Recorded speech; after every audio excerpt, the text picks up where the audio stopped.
Shalom. Hari ini kita akan renungkan kitab Yeremia pasal 50, teksnya ayat 21 sampai 46. Dan sudah dibagi dua paragraf. Paragraf yang pertama ayat 21 sampai 34.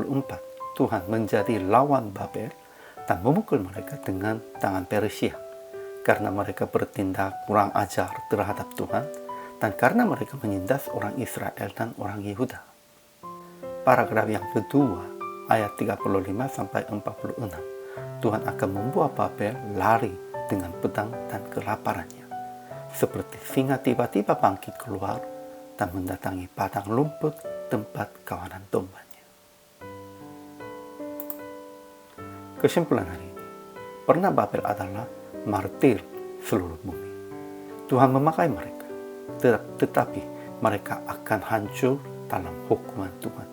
Dan ia sendiri akan melawan Babel untuk orang Israel, orang Yehuda yang tertindas.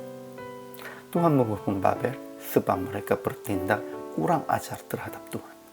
Sehingga pedang Persia akan menimpa kudanya dan keretanya, segenap tentara dan perbendaharaannya. Ajaran tentang Allah. Pertama, Tuhan perintahkan kepada Persia akan maju kepada Babel dan membunuh penduduk mereka. Kedua, Tuhan memasang jerat bagi Babel dan mereka terjebak sebab Babel telah menantang Tuhan dan ia telah membuka tempat perlengkapannya dan mengeluarkan senjata-senjata geramnya untuk melebut orang Babel. Tuhan berkata kepada Babel, akan ia menjadi lawan Babel sebab mereka bertindak kurang ajar terhadap Tuhan. Ia akan memukul Babel dengan pedang dan kelaparan sampai tidak akan tinggal lagi di dalamnya. Ketiga, penebus orang Israel dan orang Yehuda adalah Tuhan semesta alam yang kuat namanya. Ia akan memperjuangkan perkara mereka supaya ia memberi ketenteraman kepada bumi, tetapi kegemparan kepada penduduk Babel.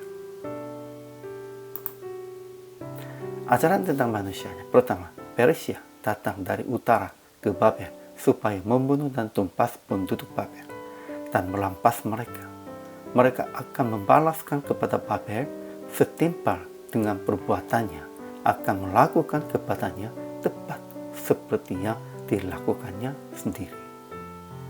Kedua, pernah Babel adalah martir seluruh bumi yang dipakai oleh Tuhan.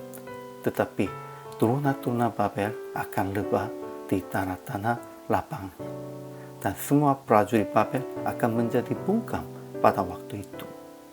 Raja Babel yang mendengar kabar itu, tangan Raja Babel menjadi lemah lusuh karena kabar tentang Persianya. Lata mereka akan terdengar di antara bangsa-bangsa. Jadi aplikasi hari ini, pertama, jangan melakukan kurang ajar terhadap Tuhan. Taat dan melendakkan diri menghadap Tuhan. Jangan lupa, kita salah satu alat bagi Tuhan.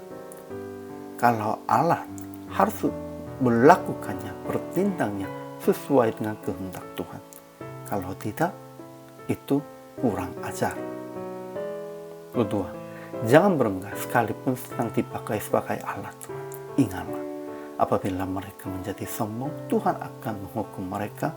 Apabila kita menjadi sombong, Tuhan akan menghukum kita juga. Ketiga, percaya akan Tuhan menebus kita yang memohon melepaskan dari kuasa jahat. Akhirnya PR praktik hari ini, mendengar kehendak Tuhan dan perintahnya, karena kita salah satu alat untuk Tuhan yang dipakai dengan tangan Tuhannya. Harus mendengarnya kehendak Tuhan dan tetap melakukan sesuai dengan ajarannya. Kalau tidak begitu, kita menjadi kurang ajar, supaya tidak bertindak kurang ajar terhadap Tuhan. Kita semuanya, sekalipun ada free will, kita harus melakukan sesuai dengan perintah Tuhan.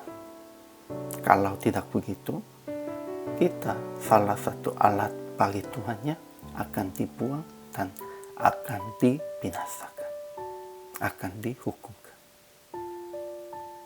Tetap ingat dan pakailah sebagai alat Tuhan.